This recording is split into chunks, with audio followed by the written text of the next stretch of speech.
तो एक कदम मेरी तरफ चल के तो देख, पूरी सृष्टि न झुका दूं तो कहना। किसकी सामर्थ्य है कि प्रभु के पार्षद को गाली दे दे, प्रभु के पार्षद को पीट दे, प्रभु के पार्षद की अवहेलना कर दे। ये मन ही हमारा शत्रु है जब तक वश में नहीं होता। ये मन ही हमारी दुर्गति का कारण है जब तक ये प्रभु में नहीं लगता। जो हमारे दुख का मूल कारण है वही हम उद्देश्य लिए घूम रहे हैं, तो सुख कैसे मिलेगा? बाहर का प्रहार तो कोई भी सह सकता है, लेकिन हृदय के प्रहार को बड़े बड़े वीर नहीं सह पाते। साधक हृदय के प्रहार को सहता है, इसलिए उससे बड़ा कोई वीर नहीं होता। कोई भी परिस्थिति या कोई भी प्रलोभन हमें हमारी श्री जी से हटा ना सके। ये आराध्य देव का भार है, वो देखेंगे क्या पहनाना है, कैसे बैठालना है, कहां रखना है, कैसे चलाना है, इसकी चिंता नहीं। पोषण भरण न चिंत कराही, श्री हरिवंश विभव विलसाई, श्री वृंदावन की माधुरी। ये बहुत बढ़िया मीठी आखिरी बात। ये जीवन की साधना का फल। अभी इसी क्षण बिना साधना के मुक्त हो, अगर ये बात समझ में आ जाए। जो हम सुख चाहते हैं, तो जहां सुख नहीं है वहां ढूंढ रहे हैं, इसीलिए आज तक नहीं मिला। सब अशांत है। आपको तो जो जो चीजें चाहिए, जो वस्तुएं, धन संपत्ति, पद की आकांक्षा रखते हैं, तो आपको लगता है अगर ये मिल जाते तो मैं सुखी हो जाता। अपने को ऐसे बहुत मिले हैं जिनके पास आप चाह रहे हैं, उनकी बहुत मात्रा में संग्रह किया हुआ है, बहुत अधिकारिता है, बड़ा पद है, खूब ऐश्वर्य है, जगत में उनका नाम है, सम्मान है, पर हृदय जल रहा है, हृदय अशांत है। क्यों? क्योंकि जहां शांति प्राप्त होती है वहां उनका संबंध ही नहीं है। अशांतस्य कुतः सुखम, जिसका चित्त अशांत है उसे सुख कैसा? ब्रह्म।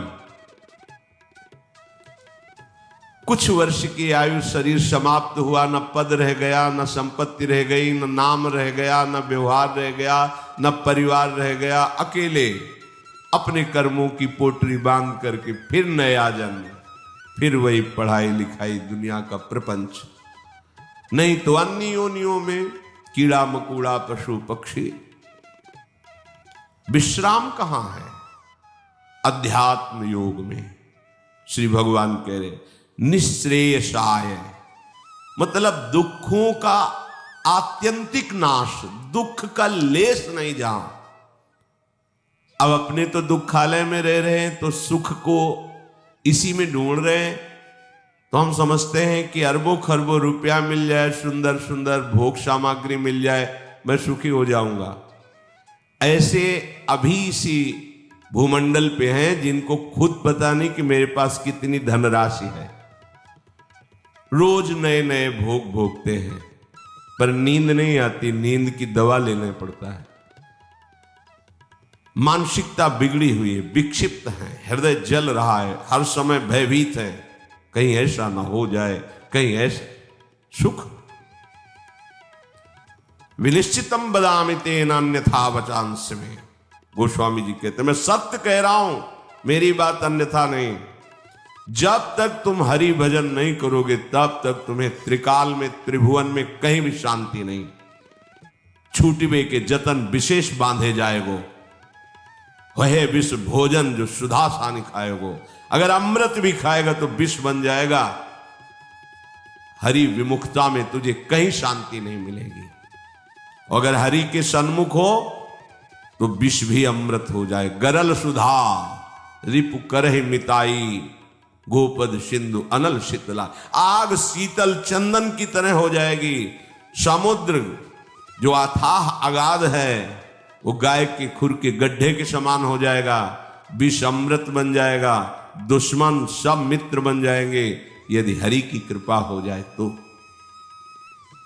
तो ये हरि के चरणों का आश्रय ही आत्यंतिक सुख का स्वरूप है। ये कैसे प्राप्त होता है? तो श्री भगवान कहते हैं कि मन ही बंधन और मोक्ष का कारण है।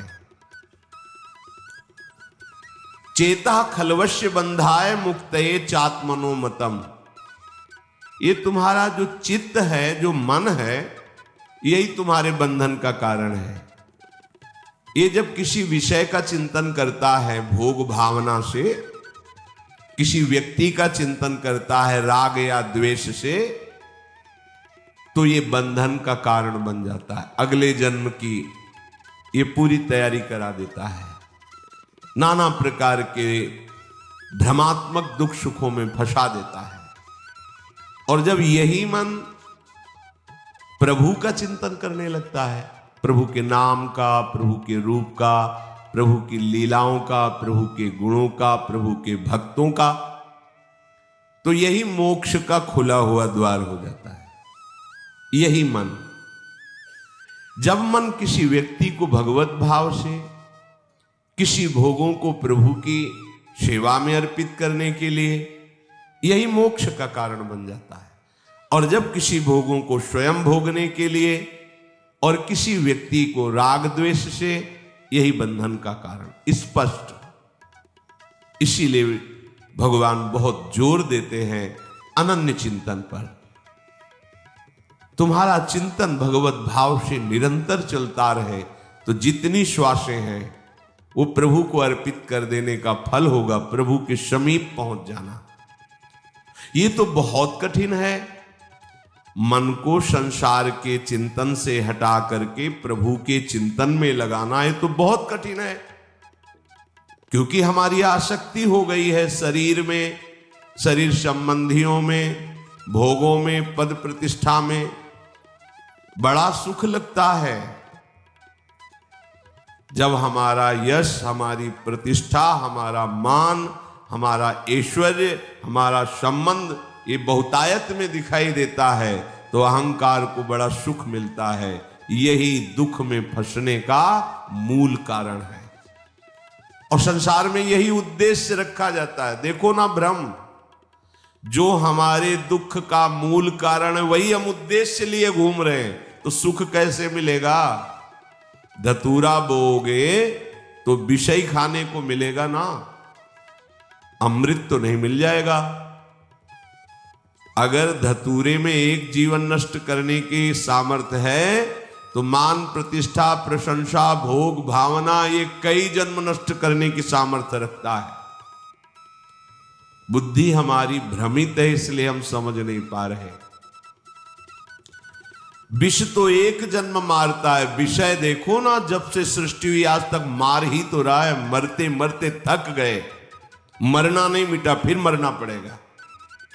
अरे अब तो ऐसा मरो कि अब जन्मना ना पड़े, मृत्यु महोत्सव हो जाए।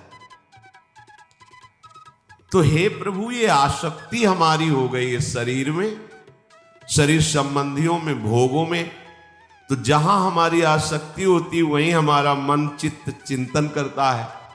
और आप कह रहे हैं कि अगर मन चिंतन करे निरंतर प्रभु का तो मुक्त है, जीवन मुक्त है। अभी कैसे हो सकता है ऐसा? तो श्री भगवान ने कहा, प्रसंगमजरम पाशमात्मनः कवयो विदुः स एव साधु सुकृतो मोक्ष द्वारमपावृतम्। खुला हुआ मोक्ष का द्वार खुल गया। क्या? जो तुम्हारी शरीर में आसक्ति है, शरीर के रिश्ते नाते संबंधियों में आसक्ति है, भोगों में आसक्ति है, वही नरक का खुला हुआ द्वार है। कैसे?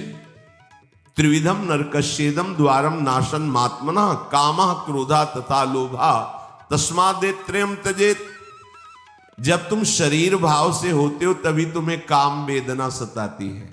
काम में बाधा पड़ने पर क्रोध का जागरण होता है। क्रोध ही नाश का स्वरूप बन जाता है। क्रोध हमारी स्मृति का नाश करता है, स्मृति से बुद्धि नष्ट हो जाती, बुद्धि नाश ही सर्वनाश हो जाता है। काम, क्रोध और लोभ ये नरक के खुले हुए द्वार है। अगर यही आसक्ति प्रभु के प्रेमी महात्मा के चरणों में हो जाए तो कह रहे हैं मोक्ष द्वारम अपावृतम, खुल गया मोक्ष का द्वार। अब बस केवल प्रवेश करना है, अर्थात उनकी आज्ञा का पालन करना है।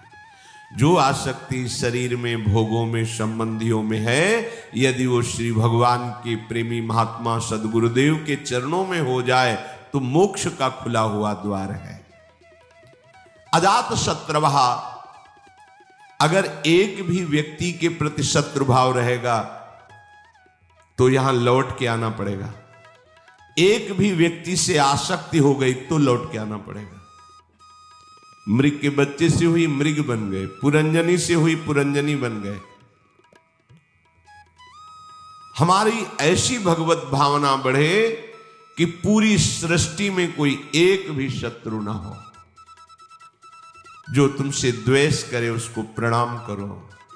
यदि भगवत प्राप्ति के मार्ग में बढ़ रहे हो, जो तुमसे ना बोले उससे तुम कभी भी रूठो मत। सामने पड़े तो राधे राधे श्री हरिवंश।